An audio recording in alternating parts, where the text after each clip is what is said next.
El Silbón, the Whistler, is a legendary figure in Colombia and Venezuela, associated especially with Los Llanos region, usually described as a lost soul. The legend arose in the middle of the 19th century. Another more disturbing version states this son was a spoiled brat whose parents catered to every wish. One afternoon he demands his father hunt for a deer, his favorite meat.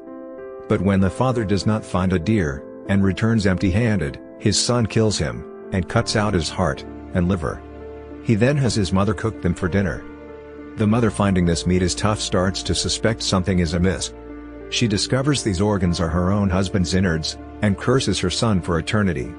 Afterwards, his grandfather ordered the youth to be tied to a post in the middle of the countryside, and lashed him until his back was destroyed. His wounds were then cleaned with alcohol, chili peppers, and lemon juice. A sack full of his father's remains was placed on his wounded back, and he was released with his grandfather's two rabid, starving dogs set upon him. Before releasing him, his grandfather condemned him to carry the bones of his father for all eternity. It has a characteristic whistle that resembles the musical notes C, D, E, F, G, A, and B in that order, rising in tone to F, then lowering to B. It is said that when the whistling sounds close, there's no danger, and the whistler is far away, but when the whistling sounds distant, it means it is nearby. It is also said that hearing the whistling foretells one's own death, and one may hear it anywhere at any time.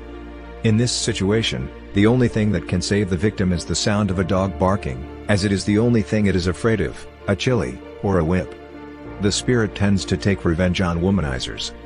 Many inhabitants of Los Llanos say that they have seen it, primarily in the summer, a time when the Venezuelan savanna burns in the harsh drought. The whistler sits in the trees, and gathers dust in his hands. But it is mainly on rainy or humid days that the spirit wanders, hungry for death, and eager to punish drunkards, womanizers, or sometimes innocent victims. It is said that it sucks the alcohol out of drunkards through their navel when it finds them alone, and that it tears womanizers to pieces, removes their bones, and puts them in the sack where it keeps the remains of his father. Some versions say it appears as a giant of about 6 meters that moves about the treetops, creaking, and emitting its chilling whistle. Inside its old and tattered sack lie the bones of its father, or according to some renditions, its multiple victims. Other versions say he appears as the shadow of a tall thin man, with a hat, and goes after drunkards most of all.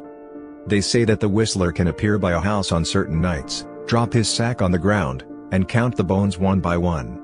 If one hears it, nothing will happen, but if someone doesn't hear it before dawn, one person in your home will die.